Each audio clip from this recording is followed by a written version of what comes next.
সুপ্রিয় শিক্ষার্থীরা, আসসালামু আলাইকুম। গুণগত রসায়নের ষষ্ঠ লেকচারে তোমাদেরকে স্বাগতম।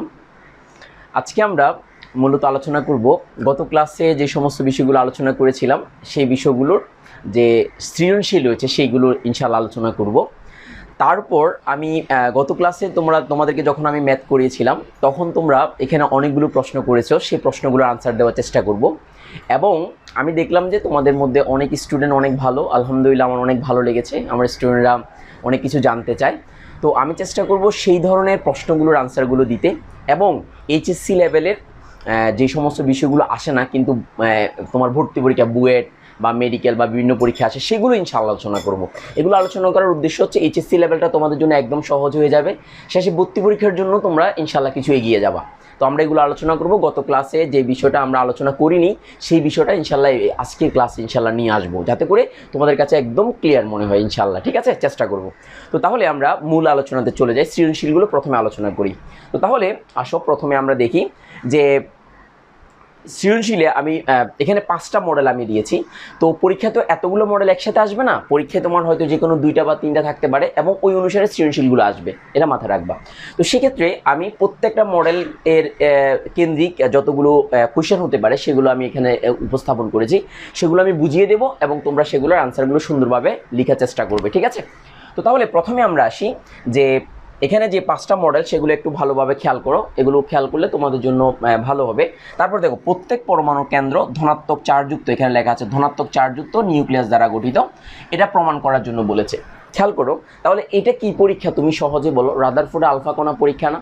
তো সো এই কথাটা তুমি রাদারফোর্ডের আলফা কণা পরীক্ষাটা যে বর্ণনা চিত্র সহজেই দিয়ে দাও, তাহলে এটার আনসার হয়ে যাবে, ওইটাই আনসার, ওইটাই সৃজনশীল এটার আনসার, তাহলে এখানে কোনো সমস্যা হবে না। তাহলে এটা তুমি রাদারফোর্ডের আলফা কণা পরীক্ষা দিয়ে দিলে হয়ে যাবে। তো তাহলে আমি আর লিখছি না, রাদারফোর্ডের আলফা কণা পরীক্ষাটা লিখে ফেলবে, যেহেতু আমি পড়িয়েছিলাম।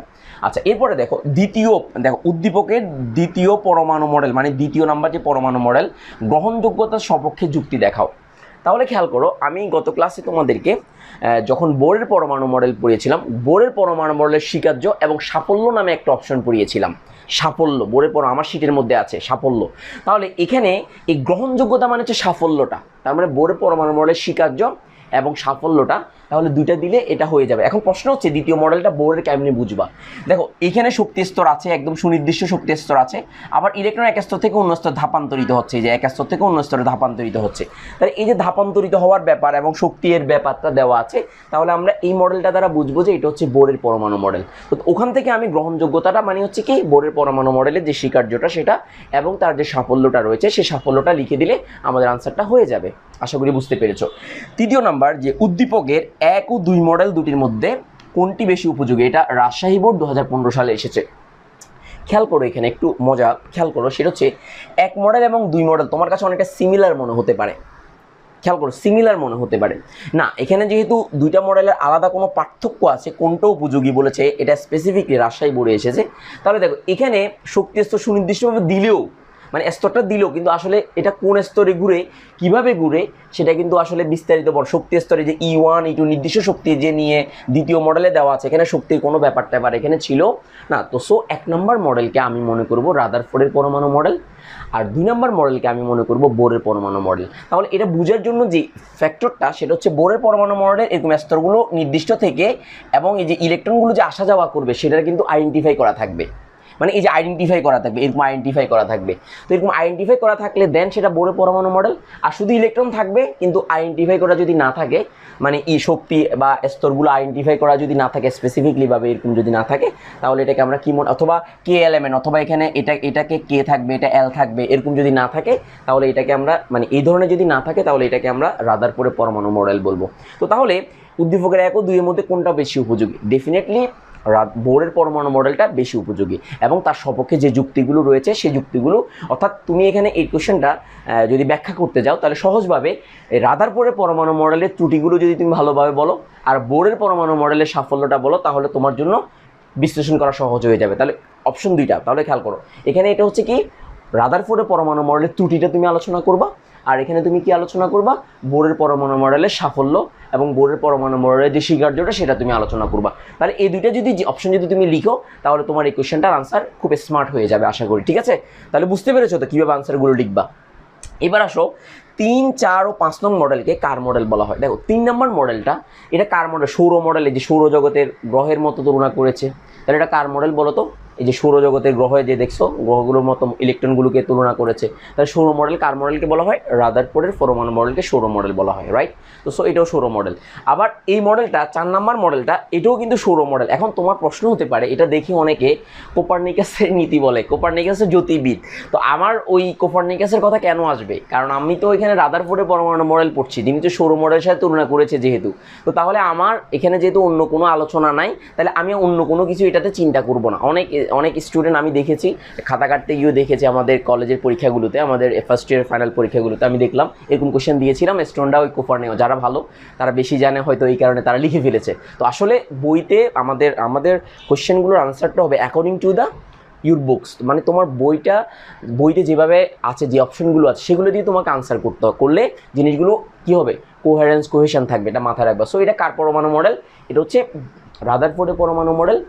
আর তাহলে 4 নাম্বার গেল রাদারফোর্ড, এবং 5 নাম্বার মডেলটা তুমি একটু খেয়াল করো।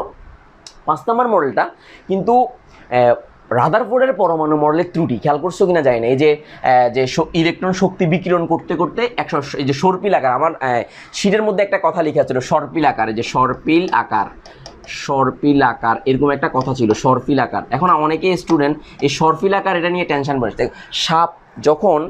সাপ তো চিনো, সাপ যখন কুণ্ডুলি পাকায়, এরকম কুণ্ডুলি পাকায়, সাপের মাথা এখানে থাকলে এই দেখো লেজটা এরকম, সাপটা এরকম থাকে না, এরকম হয়ে যায় না? তো তাহলে সাপ যখন কুণ্ডুলি পাকায়, তাহলে সাপের মতো কুণ্ডুলি না, এই কারণে এটার নাম সর্পিল আকার। সর্পিল মানে সাপের আকার, এই যে সাপটা এরকম কুণ্ডুলি পাকায় বিদায় এটাকে সর্পিল আকার বলা হয়েছে। অনেকে বুঝে নাই, প্রশ্ন করেছো, এই কারণে আনসারটা দিয়ে দিলাম। সর্পিল আকার মানে কি? সাপের কুণ্ডুলির মতো। তো তাহলে এটা হচ্ছে রাদারফোর্ডের পরমাণু মডেলের ত্রুটি।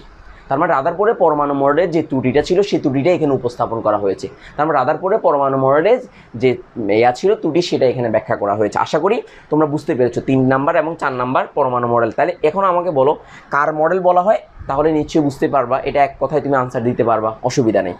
এবার আসো, এই কোশ্চেনটা আমি গত ক্লাসে পরীক্ষায় দিয়েছিলাম, এই কোশ্চেনটা একদম হুবহু এই কোশ্চেনটাই দিয়েছিলাম, যে 2 নং মডেলটি ইলেকট্রন স্থানান্তরের সময় বা ধাপান্তরের সময় শক্তির পরিবর্তন, তার মানে ডেলির মানটা দেওয়া আছে, বিকিরিত রশ্মি তরঙ্গ দৈর্ঘ্য কত, তার মানে ল্যামডার মানটা বের করতে হবে। তো তোমরা নিশ্চয়ই জানো এত জুল দেওয়া আছে, দেখো এখানে কিন্তু জুল পার মোল নেই, খেয়াল করো, জুল তার মানে একটা ইলেকট্রনের জন্য দেওয়া আছে। কয়টা ইলেকট্রনের জন্য? একটা ইলেকট্রনের জন্য। আমি বারবার বলছি, এইচএসসি পরীক্ষায় তোমার অত জটিল কিছু আসবে না এইচএসসি পরীক্ষায়, কিন্তু জটিল জিনিসগুলো কখন আসবে? যখন তুমি ভর্তি পরীক্ষা দিতে যাবা। তো সো এটা এইচএসসি পরীক্ষায় শুধু কিলো জুল থাকবে, পার মোল জিনিসটা এখানে কিন্তু নাই। সো এখানে একটা ইলেকট্রনের জন্য বলা হয়েছে। কয়টা ইলেকট্রনের জন্য? দেখো একটা ইলেকট্রনের জন্য, এই যে ইলেকট্রন একটা ইলেকট্রনের জন্য বলা হয়েছে। সো এটা মাথায় রাখবা। তখন সেক্ষেত্রে শুধুমাত্র কী হবে? সূত্র কোনটা? Del E is equal to hc/λ। তো সি এর মান আলোর বেগ জানো, এইচ এর মানটাও জানো, প্লাঙ্কের ধ্রুবকের মানটা জানো, কত? 6.626 ইন্টু 10⁻34 জুল সেকেন্ড। তো এখন তাহলে তরঙ্গ দৈর্ঘ্য কী হবে? এখন আসো, এখানে একটা প্রবলেম আছে, আমি একটু সলভ করে দিতে চাই। আমার স্টুডেন্টরা এই প্রবলেমটা নিয়ে তারা অনেক মানে এককটা কী দেবে সেটা নিয়ে অনেক কনফিউশনে থাকে, সেটা একটু 2 মিনিট আমি লিখে দিচ্ছি। তাই ল্যামডা ইজ ইকুয়াল টু, আমি এখানে পেলাম যে hc/hc/ এখানে হচ্ছে ই পেলাম, খেয়াল করো। তো এখন এখানে এইচ এর মান হচ্ছে, এইচ এর একক আমি এককগুলো দিয়ে লিখতেছি যাতে করে তুমি বুঝো, এককগুলো দিয়ে লিখতেছি, এককগুলো যাতে করে বুঝতে পারো। দেখো এখানে এইচ এর মান হচ্ছে জুল সেকেন্ড, আমি লিখলাম জুল সেকেন্ড লিখলাম। আর ইয়ার হচ্ছে সি হচ্ছে ব্যাগ, যেহেতু তোমার আলোর বেগ যেহেতু, তাহলে এটার একক হচ্ছে মিটার পার সেকেন্ড, যে মিটার পার সেকেন্ড। আর নিচে হচ্ছে কত? জুল। এখন আমাকে বলো, জুলে কাটা গেছে, এস কাটা গেছে, তাহলে এককটা হবে মিটার, রাইট? এককটা হবে কি? মিটার। তো অনেকে এই জুলটাকে কি করে, মানে অনেক পরিবর্তন করে এককটাকে এলোমেলোভাবে লিখে। খেয়াল করবো, আমি বারবার বলছি, এককগুলো অটোমেটিক্যালি কাটাকাটি গেলে আসবে। তো ল্যামডার মানটা, ল্যামডা মানে তরঙ্গ দৈর্ঘ্য, তো দৈর্ঘ্যের মান এককটা হবে হয় মিটার না হয় সেন্টিমিটার। যদি তুমি আর্গ এককে লিখো, এটাকে যদি তুমি আর্গ এককে লিখো, অর্থাৎ সিজিএস এককে লিখো, দেন এটার একক আসবে সেন্টিমিটার। আর যদি তুমি জুল অর্থাৎ এমকেএস এককে লিখো, দেন এটার একক আসবে মিটার। তো আমরা মনে হয় এটা নিয়ে এত টেনশন করতে হবে না, ঠিক আছে? অটোমেটিক্যালি চলে আসবে, মাথায় রাখবা। আমার এই কথাগুলো যদি বুঝতে প্রাথমিকভাবে অসুবিধা হয়, দেন আবার টেনে দেখবা, যাতে করে একটা কথা বারবার যদি তোমার মাথায় থাকে, অটোমেটিক সেট আপ হয়ে যাবে। তো আশা করি তোমরা আনসারটা বের করতে পারবা তরঙ্গ দৈর্ঘ্যটা, ঠিক আছে? ওকে, ডান। এবার আসো আমরা দ্বিতীয় নাম্বার কোশ্চেনে একটু চলে যাই। দ্বিতীয় নাম্বার কোশ্চেনে দেখো যে সৃজনশীল নাম্বার 2 নাম্বার যে কোশ্চেনটা, সেই নাম্বারে দেখো এখানে KLMN আছে, KLMN স্তর আছে, আর এখানে আলফা কণা আছে, একটা পরমাণু আছে। এটা বোর্ডে এসেছে, এই কোশ্চেনটা বোর্ডে এসেছে, মনে রাখবা, বোর্ড পরীক্ষায় এসেছে। তো তাহলে এখানে এটা আলফা কণার উৎস থেকে তখন একটা পরমাণু নিউক্লিয়াস, একটা স্বর্ণের পাত হতে পারে, তো সেটা পরমাণু নিউক্লিয়াসে কিউ দ্বারা চিহ্নিত করা হয়েছে। তো এখানে আরেকটা ব্যাপার, আমি এই কোশ্চেনটার আনসারটা দিলাম যে এম কণার সাহায্যে কিউ বস্তুটি শনাক্তকরণের পরমাণু গঠন ব্যাখ্যা করো।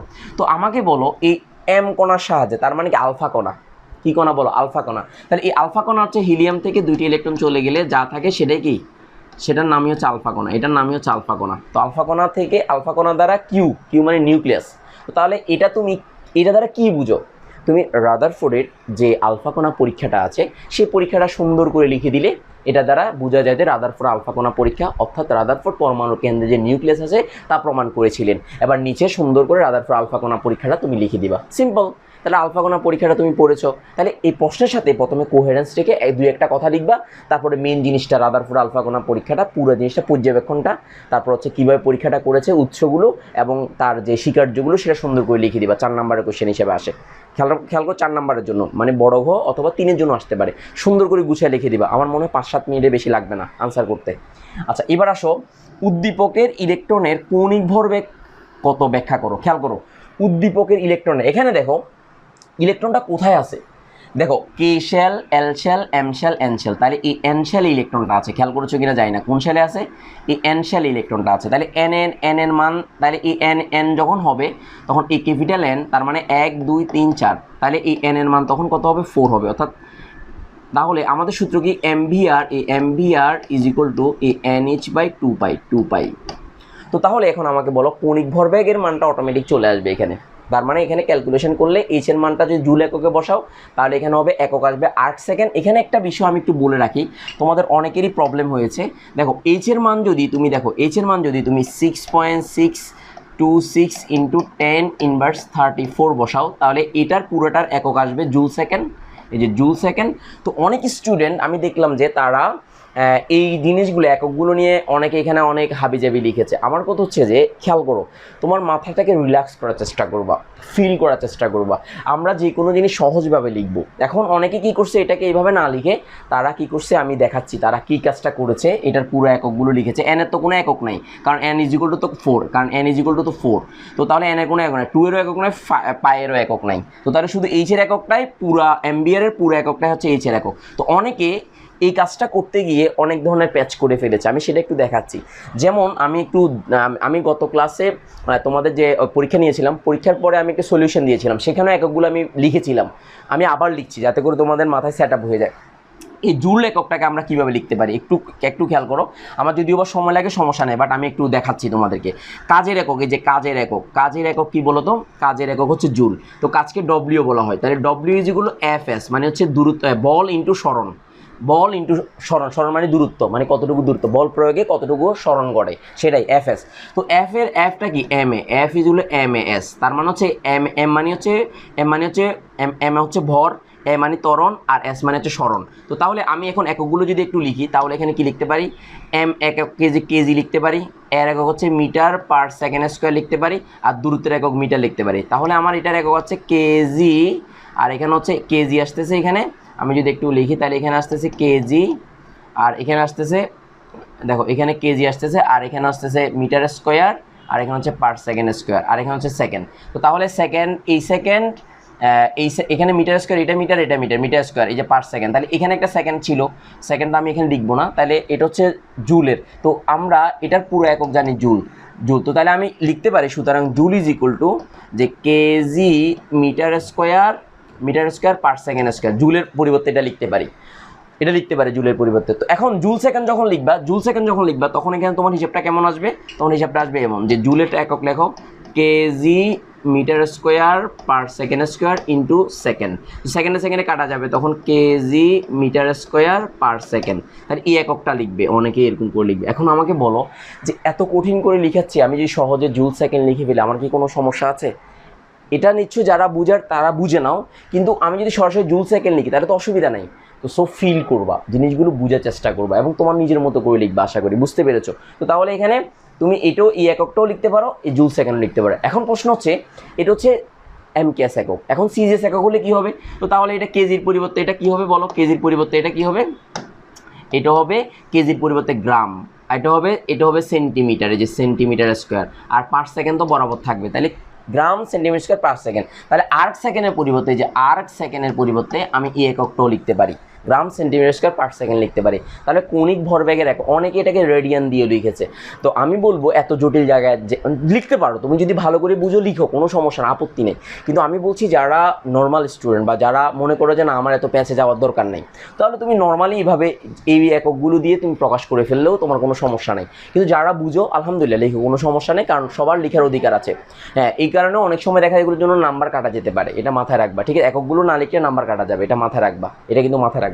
তো সো আমরা এই যে গ্রাম সেন্টিমিটার স্কোয়ার পার সেকেন্ড লিখলে অথবা আর্ক সেকেন্ড লিখলেও আমাদের কোনো সমস্যা নাই। আর্ক শব্দটা দা আর্গন থেকে এসেছে, গ্রিক শব্দ আর্গন থেকে এসেছে, এটার বাংলা ইংলিশ করলে হয় ওয়ার্ক টু ডু, মানে কাজ করা বোঝায়। তো এটাকে কাজের একক এখানে জুল, এমকেএস এককে, আর সিজিএস এককে হচ্ছে আর্গন বলা হয়। এটা আর্জ না, এটা হচ্ছে আর্গ, মনে রাখবা, এটার উচ্চারণ হচ্ছে আর্গন। আর তুমি যদি দেখো উচ্চারণ হবে আর্গ হবে, নট আর্জ, এটা মাথায় রাখবা। তো সো এই এককের ব্যাপারটা নিয়ে মোটামুটি একটা ব্যাপার দূর হলো। তোমরা এটাও লিখতে পারবে, এটাও লিখতে পারবে, এটাও লিখতে পারবে, এটাও লিখতে, কৌণিক ভরবেগের। এখন আমার প্রশ্ন হচ্ছে, আমি আরেকটা জিনিস শিখিয়ে দিচ্ছি এটার সাথে, যে প্রশ্নটা হচ্ছে যে এমভিআর। তো এখন যদি তোমাকে বলো যে কৌণিক বেগ কত, কৌণিক বেগ, এটা হচ্ছে কৌণিক বেগ, এই যে কৌণিক বেগ কত, কৌণিক বেগ কত, তো তুমি দেখো কৌণিক বেগ যদি এমটা, তাহলে তুমি এখানে জুল সেকেন্ড পার কেজি লিখলে অসুবিধা আছে? জুল সেকেন্ড, যেহেতু এই যে এখানে যখন এমটা নিচে আসবে, তাহলে জুল সেকেন্ড পার কেজি লিখলে তো অসুবিধা নেই, কারণ এই এমটা যখন এই পাশে চলে আসবে তখন এটা কেজিটা পার কেজি হয়ে যাবে। সো তুমি আর অন্য কোনো কিছু করার দরকার, যদি তুমি কৌণিক বেগ বলে তাহলে জুল সেকেন্ড পার কেজি লিখতে পারো, চাইলে লিখতে পারো। বুঝতে পারছি কি না? সো তোমার ইচ্ছা এগুলো, তুমি আসলে এককগুলোকে একটু সাজালেই হবে, এটা মাথায় রাখবা। আর যদি তোমাকে ব্যাগ বলে, শুধু ব্যাগ বলে, তো ব্যাগ মানে কি, অনেকে এই ব্যাগ রে এটা না লিখে অনেকে ব্যাগকে কি লিখছে আমি একটু বলি, এই যে জুল সেকেন্ড পার কেজি লিখে আবার এখানে পার মিটার লিখছে, পার মিটার মানে ওই যে আর এর মানটা এখানে চলে আসে, পার মিটার হয়ে যাবে। ওকে ফাইন, মানলাম, এটা দিতে পারো। তবে ব্যাগটা যেহেতু একটা মোর কমন একটা জিনিস, একদম অনেক কমন এই ব্যাগটা, এটা হচ্ছে খুব কমন একটা ব্যাপার, এটা খুব কমন, ব্যাগের ব্যাপারটা খুব মানে একদম বেশি ব্যবহৃত হচ্ছে। তো ব্যাগের একক কী রে ভাই? তাই বলো তো ব্যাগের একক কী? ফিল করো না, ব্যাগের একক কী হয়? সেন্টিমিটার পার সেকেন্ড, না হলে মিটার পার সেকেন্ড। তো তুমি এত কিছু না লিখে মিটার পার, কাটাকাটি করলে কিন্তু আলটিমেটলি মিটার পার সেকেন্ডই আসবে। কাটাকাটি করো, তুমি এই এককগুলো বসায় কাটাকাটি করো, তাহলে যদি এমকেএস এককে লিখো মিটার পার সেকেন্ড আসবে, আর যদি সিজিএস এককে লিখো তাহলে সেন্টিমিটার পার সেকেন্ড। তো আমি স্টুডেন্টদেরকে বলবো ব্যাগ যখন লিখতে যাবা তখন এখানে ব্যাগের একক হবে হয় সেন্টিমিটার, তুমি যদি সিজিএস এককে করো সেন্টিমিটার পার সেকেন্ড, সিজিএস এককে তাহলে সেন্টিমিটার পার সেকেন্ড, আর যদি এমকেএস এককে করো তাহলে হচ্ছে মিটার পার সেকেন্ড লিখবা। তো তাহলে তোমার জন্য বিষয়টা সহজ হয়ে যাবে।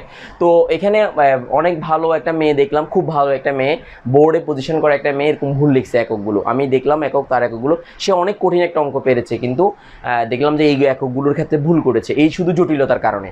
তো আমি বলবো যারা ভালো তারা এগুলো একটু দেখে শুনে প্র্যাকটিস করবা বেশি বেশি, তারপর অটোমেটিক্যালি ঠিক হয়ে যাবে আশা করি। আর কোনো কিছু বুঝতে অসুবিধা হলে স্যারকে জানাবা, আশা করি প্রবলেমগুলো সলভ হয়ে যাবে। বুঝছো সব? তাহলে ব্যাগের একক এটা বা এটা লিখবে, ঠিক আছে? তো সো আমরা এটা পারবো ইনশাল্লাহ। তো সো এবার আসো আমরা এরপর ইয়াতে যাচ্ছি।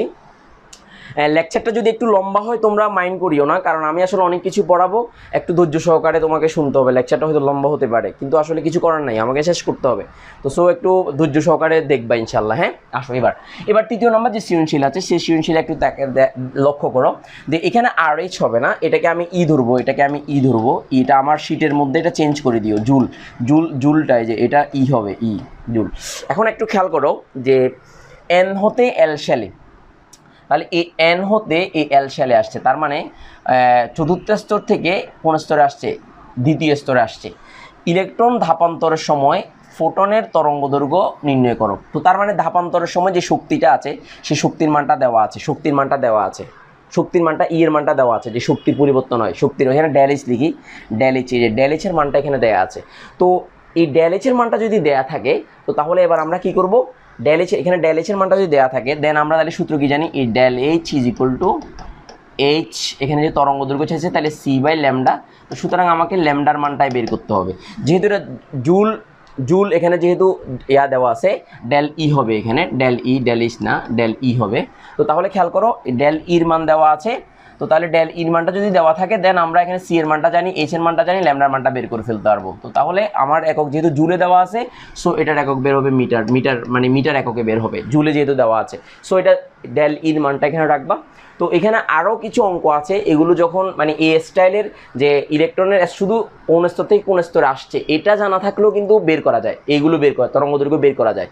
তো সেটার জন্য যে সূত্র লাইম্যান সিরিজ, বামার সিরিজ, পেস্টেন সিরিজ, সেগুলো আমরা পরে আলোচনা করব। সো এগুলো নিয়ে এখন আপাতত বোর্ড হওয়ার দরকার নেই, আমরা যখন হাইড্রোজেনের বর্ণালী পড়াবো তখন এগুলো আলোচনা করবো। কেউ যদি দেখো বিভ্রান্ত হবা না, আমি এগুলো করাবো একদম পিন পয়েন্ট দিয়ে করাবো ইনশাল্লাহ। না বুঝলে টাকা ফেরত, কোনো কথাবার্তা ছাড়া, না বুঝলে টাকা পয়সা ফেরত দিয়ে দেবো, বললো যে হ্যাঁ ঠিক আছে তুমি অন্য যার কাছে বুঝো তার কাছে চলে যাওয়া, কোনো সমস্যা নেই।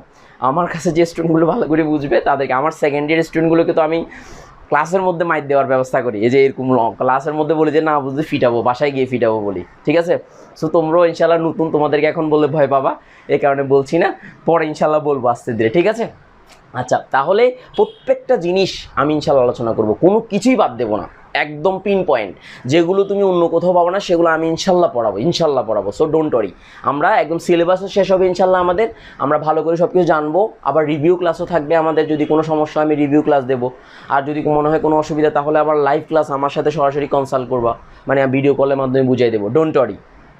ওকে, তো এবার আসো আমরা যে উদ্দীপকের পরমাণুতে একটা ইলেকট্রন থাকা সত্ত্বেও বর্ণালী রেখার সংখ্যা একাধিক হয়, এই কোশ্চেনটার আনসার দুইভাবে দেয়া যায়। আবার বলছি, কয়ভাবে দেয়া যায়? দুইভাবে দেয়া যায়। তো এই দুইভাবে দেওয়ার জন্য সেকেন্ড যে কোশ্চেনটার আনসার, মানে এটা যেহেতু বোর্ডে কোশ্চেন আসছে, তাহলে অনেক জায়গায় দ্বিতীয় নাম্বার টাইপ সিওপে আনসার দেওয়া যায়, মানে আরেকটা টাইপের আনসার দেওয়া যায়। তো ওই টাইপের আনসারটা যেহেতু আমরা টপিকটা পড়ে নেই, তাহলে ওই আনসারটা এখন আলোচনা করবো না, কিন্তু যেটা আমি পড়েছি এখন সেটা নিয়ে আমি আলোচনা করব, যেটা পড়ে ফেলেছি। তাহলে দেখো, এই একাধিক বর্ণালী যে সৃষ্টি হয় সেটার জন্য কি সিরিজ আছে, মানে আমরা যখন পড়েছিলাম যে জিমেন প্রভাব এবং স্টার প্রভাবের কথা নিশ্চয়ই পড়েছিলাম, যে বর্ণালীগুলো এক স্তর থেকে যখন অন্য স্তরে যায় তখন দেখা যায় যে কি বর্ণালীগুলো একটা সূক্ষ্মরেখায় বিভক্ত হওয়ার কথা, কিন্তু পরীক্ষা করে দেখা যায় তারা একাধিক সূক্ষ্মরেখায় বিভক্ত হয়ে পড়ে। তাহলে একটা হচ্ছে তোমার কিসের জন্য? চৌম্বক ক্ষেত্রের প্রভাবে, আর আরেকটা হচ্ছে বিদ্যুৎ ক্ষেত্রের প্রভাবে। তাহলে একটাকে বলা হয় জিমেন প্রভাব আর আরেকটাকে বলা হয় স্টার্ক প্রভাব। তাহলে এই জিমেন প্রভাব এবং স্টার প্রভাবের কথা, তো তাহলে জিমেন প্রভাব এবং স্টার প্রভাবের কারণে তাহলে একাধিক বর্ণালী লেখার সৃষ্টি হতে পারে, তাহলে তুমি এই কথাটা বলে দিতে পারো। তো অথবা তুমি জিমেন প্রভাব কাকে বলে লিখতে পারো, স্টার প্রভাব কাকে বলে লিখতে পারো, লিখে তারপরে এই কথাটা ব্যাখ্যা করতে পারো, তাহলে তোমার জন্য বিষয়টা হচ্ছে। কিন্তু আরেকটা ব্যাখ্যা সেটা হচ্ছে যে ওই যে হাইড্রোজেনের বর্ণালী দিয়ে ব্যাখ্যা, যে লাইমেন সিরিজ বা লাল বেনারসি পরে বৌমা পালালো হায়, লাল মানে লাইমেন, বেনারসি মানে বামার, এগুলো শিখাবো ইনশাল্লাহ, ডোন্ট ওয়ারি। তো ওই জিনিসগুলো যখন আমরা হাইড্রোজেন বর্ণালী পড়াবো তখন ওই সেকেন্ডভাবে কীভাবে আনসার দেওয়া যায় সেটা আমি শিখাবো ইনশাল্লাহ, ঠিক আছে। তো তাহলে আপাতত আমরা এইভাবে আনসারগুলো করতে পারবো, যে কী দিয়ে জিমেন প্রভাব অথবা স্টার প্রভাব দিয়ে এটার ব্যাখ্যাটা আমরা করতে পারবো। কী দিয়ে করতে পারবো? জিমেন প্রভাব অথবা স্টার প্রভাব, তাহলে আরও একভাবে করা যাবে আনসার, ঠিক আছে। সো ওইভাবেও আমি বুঝাই দেবো, ঠিক আছে, আশা করি টেনশন করো, ডোন্ট ওয়ারি, টেনশন করিও না। তো সো এটা বোর্ড, আর আমার যে বইটা আছে সেই বইটাতে এইগুলোর আনসারগুলো সুন্দর করে দেওয়া আছে বইতে। আর আমার এই বইটাতে আরেকটা জিনিস একটু খেয়াল রাখবা, বইয়ের লাস্টে, আমার বইটা যারা পেয়েছো, তো বইয়ের লাস্টে এই যত ধরনের গাণিতিক সমস্যা আছে, মানে বুয়েটে আসা, মেডিকেলে আসা, সবগুলো কোশ্চেনগুলো এখানে বুয়েট সবগুলো আছে, তোমরা ওইগুলো একটু মানে টপিকগুলো পড়ার পর একটু দেখে নিবা, যাতে তোমাদের আপডেট থাকতে পারো তোমরা। আর কোনো কিছু বুঝতে অসুবিধা হলে আমাকে জানাবা, ঠিক আছে। ওকে, তো এবার আসো আমরা ইয়েতে চলে যাব, চতুর্থ নাম্বার কোশ্চেন আমরা আসবো। দেখো খেয়াল করো, এখানে বলা হচ্ছে যে দেখো যে এই দেখো খেয়াল করো, বুঝতে চেষ্টা করো, তাহলে সহজ মনে হবে। কে শেল দেওয়া আছে, এম শেল, এল শেল দেওয়া আছে, এম শেল দেওয়া আছে। তো বলা হচ্ছে উদ্দীপকের আলোকে পরমাণু গঠন সম্পর্কিত আলোচনা করো। তো কে এল এম ইলেকট্রনগুলো ধাপান্তরিত হচ্ছে, এক জায়গা থেকে অন্য জায়গায় ধাপান্তরিত হচ্ছে। তাহলে বলো এই মডেলটা কার মডেল? এই মডেলটা হচ্ছে কার মডেল? বোরের পরমাণু মডেল। তো সব বোরের পরমাণু মডেলটা লিখলে হবে। তাহলে ইলেকট্রনের শক্তিস্তর, নির্দিষ্ট শক্তিস্তরের ধারণা, কণিক ভরবেগের ধারণা, তারপর চারটা কি ইলেকট্রন এক স্তর থেকে যখন অন্য স্তরে যায় ধাপান্তরিত হলে ডেলি এর মান কি এইচ নিউ অথবা E2 - E1। তো ওই ব্যাখ্যাগুলো সুন্দর করে দিবা, তাহলে এই পরমাণু মডেলটা হচ্ছে বোরের পরমাণু মডেল। তাহলে আমরা আজকে মোটামুটি এই যে সৃজনশীলগুলো এই টপিকগুলো থেকে কিভাবে আসে সেটা আমরা মোটামুটি জানলাম, ঠিক আছে। আশা করি তোমাদের কোনো অসুবিধা হয় নাই, বুঝতে অসুবিধা হয় নাই। এবার আমরা জানবো ওই যে এই যে কোশ্চেনগুলোতে যেগুলো তোমরা প্রশ্নগুলো অনেকে করেছো, সেগুলো আমরা ইনশাল্লাহ এখন দেখব। তো গত ক্লাসে যে ম্যাথমেটিক্যাল প্রবলেমগুলো ছিল তাহলে সেই ম্যাথগুলো আমরা একটু প্র্যাকটিস করার চেষ্টা করব। এখানে কিছু আমি আরও কিছু নতুন জিনিসগুলো আমি এনেছি যাতে করে তোমাদের সকল ধরনের কোশ্চেনের যাতে সলিউশনটা তোমরা যাতে পাও। তো আমি টেকনিকগুলো শিখিয়ে দেবো, তোমরা আনসারগুলো ক্যালকুলেশন, অনেকের ক্যালকুলেশন করতে ভুল হয়, যারা ক্যালকুলেশন করতে পারো না প্লিজ ক্যালকুলেশনটা শিখে নিবা। যারা ক্যালকুলেশন করতে জানো না, ক্যালকুলেশন আর না হলে আমাকে বলবো, আমার সাথে ফোনে কথা বলবা, ফোনে কথা বলে আমাকে বলবা স্যার কী করবো, তো আমাকে মুডগুলো চেঞ্জ করবা, চেঞ্জ করে তুমি যা যা আমি শিখিয়ে দেবো। যদি কারো ক্যালকুলেশন করতে অসুবিধা হয় আমাকে ফোন করবা, একটা অঙ্ক ধরবা, ধরে আমি ওই জিনিসটা বলে দেবে, এটা চিপবো, এটা চিপবো, এটা করো, বুঝাই দেবো। আর যদি মনে হয় যে না আর তাও পারতেছো না, তাহলে আমি দেখাই দেবো ক্লাসে। এটা মাথায় রাখবা, ক্যালকুলেশনটা কিন্তু এই সমস্ত অঙ্কে ক্যালকুলেশনটা অনেক বেশি ইম্পর্টেন্ট, মাথায় রাখবা। তো সো এখানে দেখো যে কোনো পরমাণুর দুটি শক্তি স্তরে ইলেকট্রনের শক্তি যথাক্রমে একটা শক্তি স্তরে এত আর একটা শক্তি স্তরে এত। দেখো এটা পাওয়ারটা কিন্তু দুজনেরই সেম, 10⁻19 জুল। আচ্ছা এখানে কি কিলোজুল পার মোল টোল জাতীয় কিছু বলেছে? বলে নাই। তো আমি যেটা গত ক্লাসে আমি করেছিলাম, আমি একটা অঙ্ক দিয়েছিলাম কিলোজুল পার মোল দিয়ে। তো মোলটা আমি আসলে কোশ্চেনটা ওভাবে দিতে চাই না, মোলটা আমি দিয়েছিলাম মানে অর্থাৎ মোলটা দিয়ে যখন দেব তখন কিন্তু অঙ্কটা চেঞ্জ হয়ে যাবে। তো আমি সেটা গত ক্লাসে স্কেপ করতে চেয়েছি। কেন স্কেপ করতে চেয়েছি? এই কারণে যে কারণ এইচএসসি পরীক্ষায় সেটা আসে না। কিন্তু আমার স্টুডেন্ট আলহামদুলিল্লাহ আমার এত ভালো লেগেছে যে সবাই আমাকে জিজ্ঞেস করছে স্যার এটাকে কেন, একটা মেয়ে জিজ্ঞেস করছে স্যার এটাকে কেন পরিবর্তন হয়, তাকে আমি নর্মালি বুঝিয়ে দিচ্ছি, তাকে বলছি এই ক্লাসে আমি বুঝাই দেবো। তো আজকে আমি সেই বিষয়গুলো নিয়ে আলোচনা করবো ইনশাল্লাহ, ঠিক আছে? কোনো কিছু বুঝতে অসুবিধা হলে অবশ্যই আমাকে জানাবা, ঠিক আছে? তো এখানে যেহেতু কিলোজুল পার মোল নাই, তাহলে আমরা একটা ইলেকট্রনের জন্য হিসাব করতেছি। কয়টার জন্য? একটা ইলেকট্রনের জন্য হিসাব করতেছি। তো তাহলে যদি উচ্চ শক্তি স্তর থেকে নিম্ন শক্তি স্তরে স্থানান্তরিত হয় তবে বিকিরিত রশ্মির কম্পাঙ্ক, তাহলে আমার প্রশ্ন এখানে চেয়েছে, প্রথমে চেয়েছে আমার কম্পাঙ্ক, এই যে কম্পাঙ্ক চেয়েছে, দ্বিতীয় চেয়েছে তরঙ্গ দৈর্ঘ্য। তাহলে কম্পাঙ্ক মানে হচ্ছে নিউ, আর এখানে তরঙ্গ দৈর্ঘ্য মানে ল্যামডা। তাহলে আমার এই দুইটা কোশ্চেন কত সেটা বের করতে চেয়েছে। আর এখানে অনেক সময় পরীক্ষায় এই এককগুলো দেওয়া থাকতে পারে অথবা নাও দেওয়া থাকতে পারে। সো এককগুলো মুখস্থ রাখবা, কণ্ঠস্থ, ঠোঁটস্থ, মুখস্থ, ফেটস্থ, অন্তস্থ, যতস্থ আছে রাখতে হবে, মাথায় রাখবা, ঠিক আছে? আচ্ছা এবার আমাকে বলো এখানে যে ট্রিক্সটা আছে সেই ট্রিক্সটা খেয়াল করো, যে এখানে তুমি মাথায় রাখতে হবে সেটা হচ্ছে যে এখানে এই যে del E is equal to কি বলতো, del E is equal to যে E2 - E1, এই যে E2 - E1 এটা মাথায় রাখতে হবে। তাহলে এটা বেশি, তো তাহলে তোমাকে যে কাজটা করতে হবে সেটা হচ্ছে E2 এর মান হচ্ছে 9.8 × 10⁻19 বিয়োগ 6.3 × 10⁻19। তো তোমাকে এই প্রসেসে দিয়ে জুল, তো তখন ক্যালকুলেশন করলে কত হয়, 8 থেকে 3 গেলে এখানে হবে 5 আর এখানে হবে 3, তাহলে 3.5 × 10⁻19 জুল। তার মানে এই ডেলির মানটা পেয়ে গেছো, রাইট? ডেলির মানটা, পার্থক্যটা। তো অনেক সময় বইতে এরকম এটা দেওয়া থাকে, দেখো এখন এইভাবেও দেওয়া থাকতে পারে, পার্থক্যটা বের করে দেন। এবার তুমি কি সূত্র ইউজ করবা বলো তো? দেন তুমি এই সূত্রটা ইউজ করবা, সেটা হচ্ছে যে E ইজ ইকুয়াল টু, অর্থাৎ del E is equal to hc/λ। তো এবার এইচ এর মান জুল সেকেন্ডে জানো, আবার ল্যামডার মানটা তুমি বের করবা, সি এর মানটা বের করবা। তো তাহলে কম্পাঙ্কের একক কী হবে? কম্পাঙ্কের একক হার্জ, অর্থাৎ পার সেকেন্ড বা হার্জ। আবার বলছি কম্পাঙ্কের একক কি? পার সেকেন্ড বা হার্জ। তাহলে পার সেকেন্ড যে কথা, এই যে পার সেকেন্ড যে কথা, হার্জও একই কথা, মনে রাখবা। সো কম্পাঙ্ক যখন একক আসবে তখন এটার একক আসবে হার্জ, মানে আনসার হার্জ এককে দিবা। আর ল্যামডার একক যখন আসবে, যেহেতু জুলে আছে মিটারে আছে, তাহলে ল্যামডার এককটা মিটার এককে দিবা, মিটারে। সো এই মানগুলো বসিয়ে অঙ্কটা করবা, ঠিক আছে? মনে থাকবে তো, কাটাকাটিগুলো আনসারগুলো চলে আসবে। আশা করি বুঝতে পেরেছো। তাহলে এটা করে ফেলবা, পারবা তো আশা করি, আমি টেকনিকে দেখে দিলাম। এরপর আসো আমরা আরেকটা অঙ্ক করব, সেটা একটু দেখো, খেয়াল করো। সেটা হচ্ছে যে এই অঙ্কটা একটু ইনোভেটিভ এবং এই অঙ্কটাতে একটু চিন্তা ভাবনা করতে হবে, কিন্তু বিষয়গুলো অনেক সহজ, তুমি অত বেশি টেনশন করতে হবে না। তুমি খেয়াল করো অঙ্কটাতে কি আছে, আমরা সেটা প্রথমে একটু দেখব। দেখো খেয়াল করো, সেটা হচ্ছে এখানে বলেছে যে হাইড্রোজেন পরমাণু তৃতীয় শক্তি স্তরে, তার মানে শক্তি স্তর n ইজ ইকুয়াল টু 3, তৃতীয় শক্তি স্তর দেওয়া আছে এখানে, n এর মানটা 3, তাহলে n এর মানটা এখানে 3 লিখলাম। এরপর হচ্ছে ইলেকট্রনের ব্যাগ যে এত মিটার পার সেকেন্ড, অর্থাৎ 7.28 × 10⁵ মিটার পার সেকেন্ড। এটা দ্বারা কী বুঝি আমরা? মানে 1 সেকেন্ডে হাইড্রোজেনের অর্থাৎ ইলেকট্রনটি এত মিটার দূরত্ব অতিক্রম করে, কথাটা দ্বারা এটাই তো বুঝি, 1 সেকেন্ডে এত মিটার দূরত্ব অতিক্রম করে, এটাই তো বুঝি। আচ্ছা এরপরে বলেছে দেখো নিউক্লিয়াসকে কেন্দ্র করে ইলেকট্রনটি প্রতি সেকেন্ডে কতবার আবর্তন করে, মানে প্রতি সেকেন্ডে কতবার ঘুরে। তো খেয়াল করো একটা পরমাণু, সেটা হচ্ছে একটা, আমি যদি চিন্তা করি এটা একটা বৃত্তের মতো, রাইট? বৃত্তের মতো, তার মানে কি বৃত্তের পরিধি সমান, মানে বৃত্তের পরিধি যেটা হবে সেটা একবার ঘুরলে সেই দূরত্বটাই সে অতিক্রম করে, সহজভাবে একদম সোজা। বৃত্তের পরিধি যতটুকু সেইটা একবার ঘুরলে সেটাই সে অতিক্রম করে, সেটাই তো আমরা জানি। তো তাহলে প্রতি সেকেন্ডে, এখানে বলেছে খেয়াল করো, প্রতি সেকেন্ডে কতবার আবর্তন করে। তো তাহলে আমরা 1 সেকেন্ডে সে আবর্তন করে এটা, তাহলে 1 সেকেন্ডে তার অতিক্রান্ত দূরত্ব পেয়ে গেছি। এখন আমার প্রশ্ন হচ্ছে 1 সেকেন্ডে কতবার ঘুরে। তো কতবার মানে মোট অতিক্রান্ত দূরত্ব ডিভাইড বাই পরিধি, তার মানে কতবার ঘুরে হয়ে যাবে। তো তার মানে দেখো তার মোট অতিক্রান্ত 1 সেকেন্ডে যেহেতু ওটা, তাহলে হিসাবটা হয়ে যায় 7.28 ইন্টু 10⁵ এত মিটার সে 1 সেকেন্ডে দূরে অতিক্রম। তাহলে তার পরিধি হচ্ছে 2πr। তার মানে হচ্ছে ইলেকট্রনটা ঘুরে যে পরিধি সেটা 2πr। তার মানে 2πr দিয়ে যদি ভাগ দিই তাহলে এটা বের হয়ে যাবে, খুব সোজা একদম। তো এটাকে যদি তুমি উদাহরণের সাহায্যে ব্যাখ্যা করতে বলো, আমি একটা ছোট্ট উদাহরণ দিতে পারি। যেমন মনে করলাম একটা চাকার পরিধি, এভাবে চাকার একটা পরিধি, এটা পরিধি হচ্ছে 2 মিটার, আমি 2 মিটার দিলাম। তো চাকাটা ঘুরতে ঘুরতে ঘুরতে ঘুরতে 10 মিটার দূরত্ব অতিক্রম করলো, 10 মিটার দূরত্ব অতিক্রম করলো, মানে চাকাটা ঘুরলে 10 মিটার দূরত্ব অতিক্রম করেছে।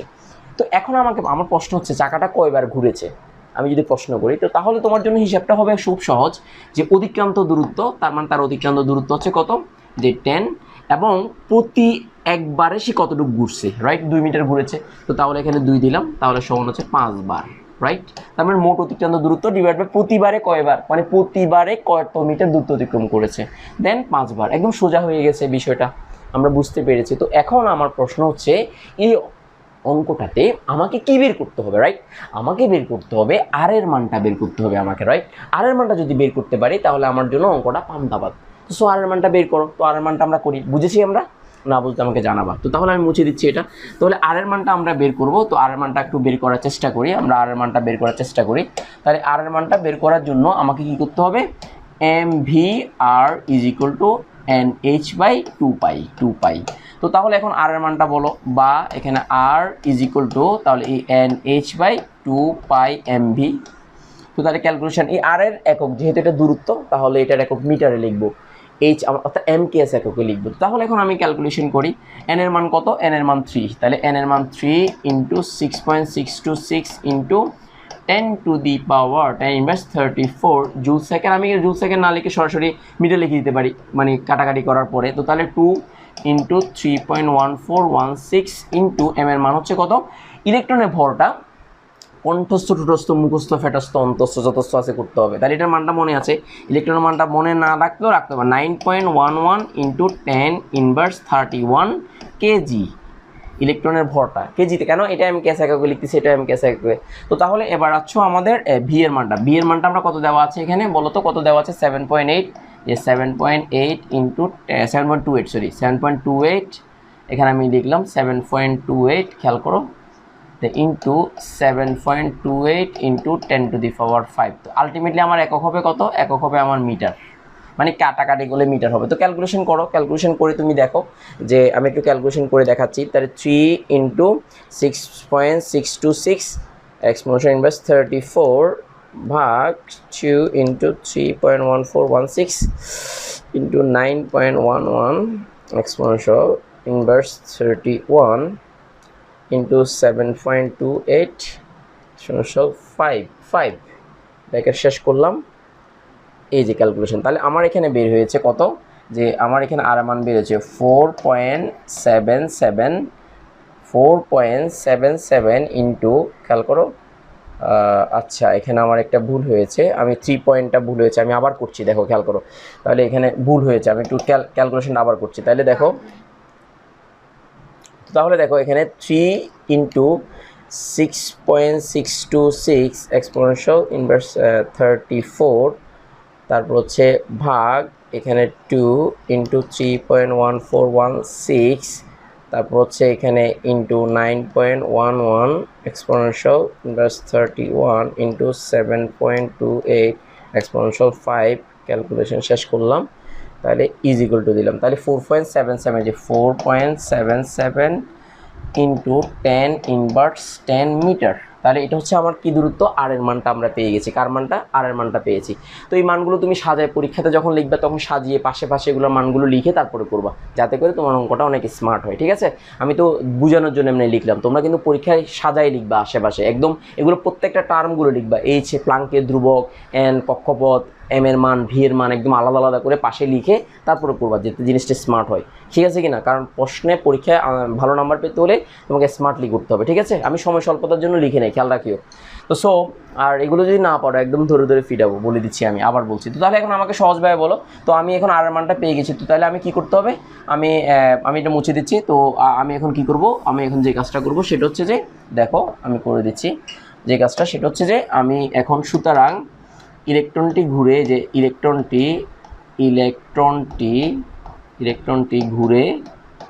ঘুরে তাহলে কতবার? এই যে উপরে তাহলে 7.28 ইন্টু 10⁵ 2 পাই আর। তো তাহলে এবার আসো, এটার মান কত?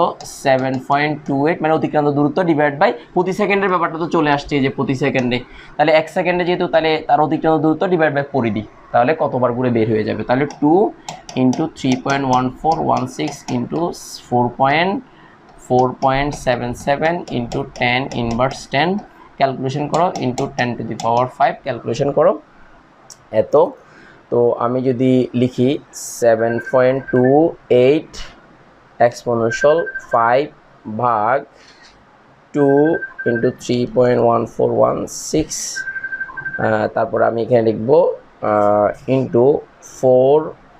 আমি লিখব 4.77 এক্সপোনেনশিয়াল ইনভার্স 10। আমি এখন ক্যালকুলেশনটা করব, তাহলে ক্যালকুলেশন করলে কত আসবে? 2.42 ইন্টু, তাহলে এখানে আনসার আসবে দেখো 2.42। তোমরা একটু চেক করে নিও এগুলো আনসারটা ঠিক আছে কিনা। তাহলে আমি দেখো 2.429 ইন্টু 10⁻14 বার আনসার হবে এটাই, ঠিক আছে? সো এতবার এখানে যদি তুমি ক্যালকুলেশন করো তাহলে তোমার জন্য বিষয়টা কী হয়ে যাবে? অনেক সহজ হয়ে যাবে। একটু ক্যালকুলেশনটা চেক করে নিও, অনেক সময় ক্যালকুলেটরের প্রবলেমের কারণে হতে পারে, খেয়াল করে নিও। তো তাহলে আনসারটা আমরা পেয়ে গেলাম, সিস্টেমটা আমরা জেনে গেলাম, ঠিক আছে? এটা যাতে মনে থাকে। তো আসলে বুঝতে পেরেছি আমরা কতবার ঘুরে, এটা কিন্তু এই ধরনের কোশ্চেনগুলো আসে। এরপরে গত ক্লাসে আমি যে জিনিসটা তোমাদেরকে বুঝেও বলেছিলাম সেটা একটু আরেকটু আলোচনা করি। সেখানে আমি স্কেপ করতে চেয়েছিলাম যে পার মোল জিনিসটাকে, আমি এইচএসসি লেভেলে যেহেতু আসে না, তাহলে সেক্ষেত্রে পার মোলটাকে আমি করতে চেয়েছিলাম, কিন্তু আলহামদুলিল্লাহ আমার স্টুডেন্টরা অনেক ভালো।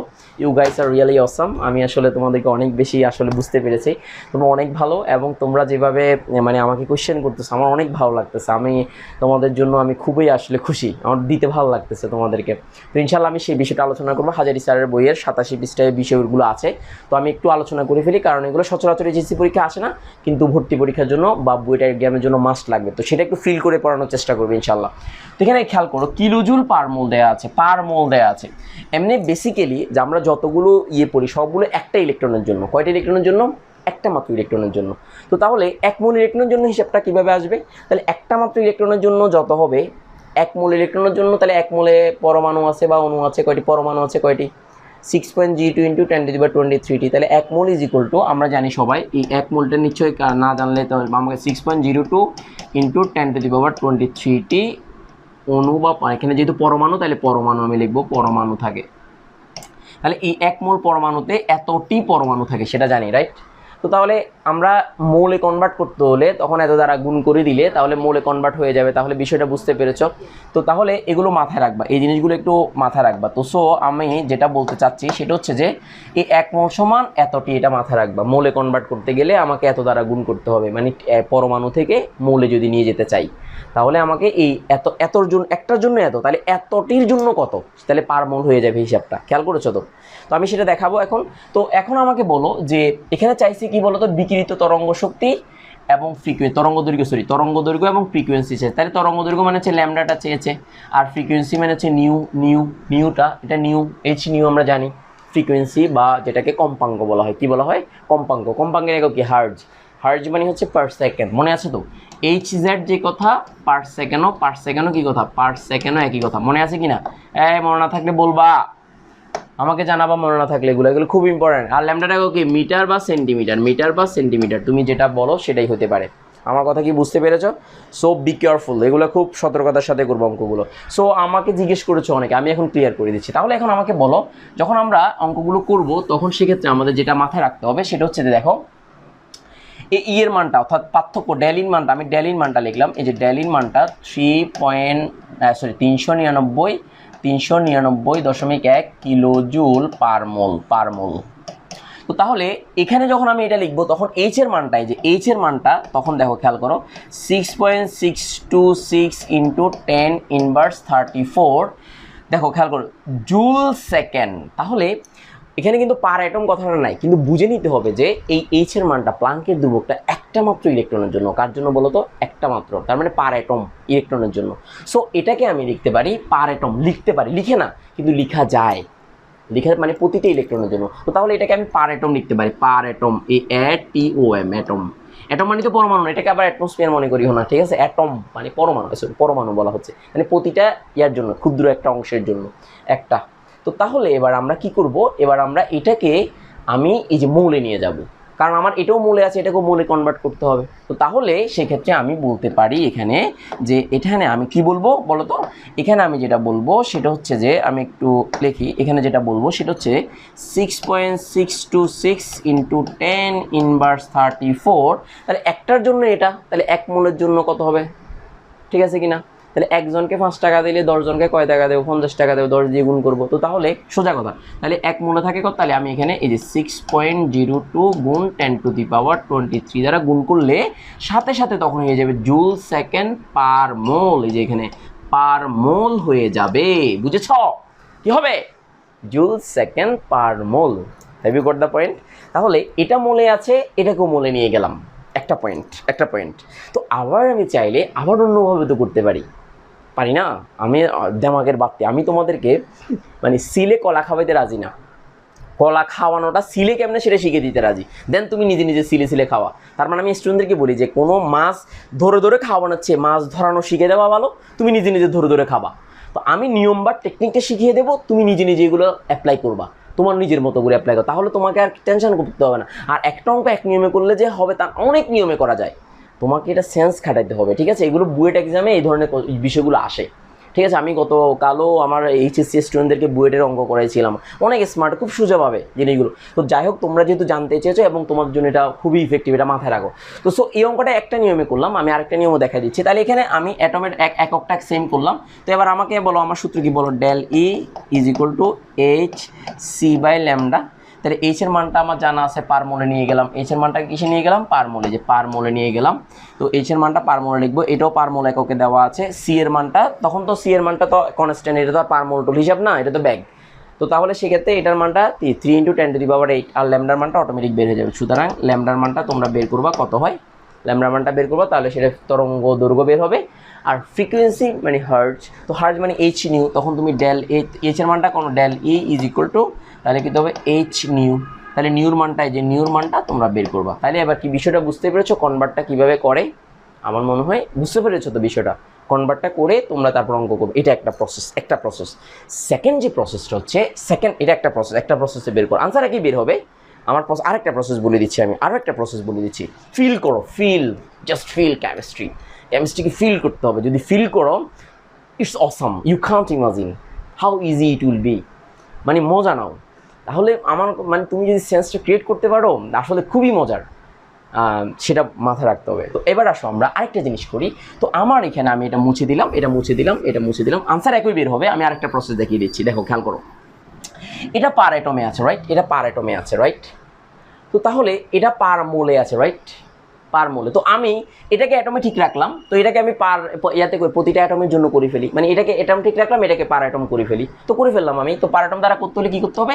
অ্যাভোগাড্রোর সংখ্যা দ্বারা, মানে 6.02 ইন্টু 10⁻23টি পরমাণু বা ইলেকট্রনের জন্য এত, একটির জন্য কত হলে ভাগ হবে? তো তাহলে আমি এটাকে যে কাজটা করতে পারি, এই যে 399.1, তাহলে জুলে কনভার্ট করতে হবে, কারণ কিলো জুল থেকে কিসে নিয়ে যাবা? জুলে নিয়ে যাবা। তো জুলে নিয়ে গেলে কী করতে হবে? 1000 দ্বারা গুণ করতে হয়। তাহলে কিলো জুলকে, তার এর আগের অঙ্ক যেটা দেখাইছিলাম সেখানেও জুলে নিয়ে যাবা। এটা যেহেতু কিলো জুল এককে আছে, মানে আগে দিয়ে যেটা দেখাইছিলাম সেখানেও কিন্তু জুলে নিয়ে যাবা, বুঝছো কিনা? আমি একটু কারেকশন করে দিলাম, ঠিক আছে? মানে ওখানেও জুলে নিয়ে যাবা। আমরা শুধু পার মোলটাকে ইয়ে করতেছি, এটাকে জুল একক, আর এটা জুল এককে, এখানে জুল এককে আনতে হবে, ঠিক আছে কিনা? মনে রাখ ভাই, আবার কারেকশন করে দিচ্ছি, বলে দিচ্ছি। এগুলো মাথা সেন্স অনেক সময় আসে না, বি কেয়ারফুল। এটা কিলো জুল আছে, জুলে নিয়ে যাবা। তো এটাও জুলে আছে, ঠিক আছে কিনা? তাহলে কাটাকাটি গেলে তখন আর প্রবলেম হবে না, ঠিক আছে কিনা? খেয়াল করবা, না হলে কিন্তু এককের উল্টাপাল্টা ঝামেলা হয়ে যাবে। তো সো এটাকে জুলে নিয়ে যেতে গেলে তোমাকে যে কাজটা করতে হবে, আমি তাহলে এখানে জুলে লিখতে হবে। তাহলে ইন্টু 1000, এখানে 1000 লিখলাম, তাহলে এখানে এই যে জুল হবে তখন জুল, তখন এই যে 6.02 ইন্টু 10⁻23, তখন এই যে জুল এটা অ্যাটম, তো তাহলে এখানে একক হবে তখন joule per atom, joule per atom, joule per atom, joule per atom. তার মানে পার অ্যাটম এটা লেখা লাগে না, তারপর লিখলাম যাতে বোঝার জন্য। তো তাহলে এটাকে এটা দ্বারা ভাগ করে দিয়ে এটাতে নিয়ে যেতে পারো, অথবা এটাকে অ্যাভোগাড্রো সংখ্যা দ্বারা গুণ করে তুমি আলাদা করে ফেলতে। তবে আরেকটা বিষয়, এই কিলোজুল কিসে নিয়ে যাবা, জুলে নিয়ে যাবা, 1000 দ্বারা গুণ করে জুলে নিয়ে যাবা। আবার বলছি কারেকশন করে নাও, আবার বলছি কারেকশন করে নাও, কিলোজুল থেকে কিসে নিতে হবে, জুলে নিতে হবে। বি কেয়ারফুল যাতে মনে থাকে, ঠিক আছে? এগুলো খুব সেন্সিটিভ জিনিস, এগুলো যে উল্টাপাল্টা হলে পুরো অঙ্কটাই উল্টাপাল্টা হয়ে যাবে, মাথায় যাতে থাকে, ঠিক আছে কি না? কারেকশনটা করে দিলাম, ওকে ডান। তো তাহলে আমরা অঙ্কটাকে কয় নিয়মে করতে পারি, 2 নিয়মে করতে পারি। কয় নিয়মে করতে পারি, 2 নিয়মে করতে। তো আমি কি করে দেবো অঙ্কটা, তোমরা কি পারবা? আমার তো মনে হচ্ছে পারবা ইনশাল্লাহ। তো তাহলে আজকের মতো এতটুকুই, আমরা অঙ্কগুলো করবা, করে তারপর আনসারটা কত আসে আমাকে জানাবা, আনসারটা কত আসে আমাকে জানাবা। তারপরে আগামী ক্লাসে এই জিনিসগুলোর উপর আমি পরীক্ষা নেব, আগামী দিন অর্থাৎ আগামী দিন আর কি পরীক্ষা নেব। তো তোমরা আর যারা ভর্তি হও নাই তারা তাড়াতাড়ি ভর্তি হয়ে যাও, আর তোমাদের যাদের সমস্যা আছে তারা আমাকে জানাও। আর আমি এই গ্রুপ থেকে ছাঁটাই করবো, এটা আগেও বলেছি, আমি এই গ্রুপ থেকে ছাঁটাই করব, তোমাদেরকে সবাইকে রেগুলার করে ফেলবো ইনশাল্লাহ। আর কোনো সমস্যা থাকলে সেটাও আমাকে জানাও।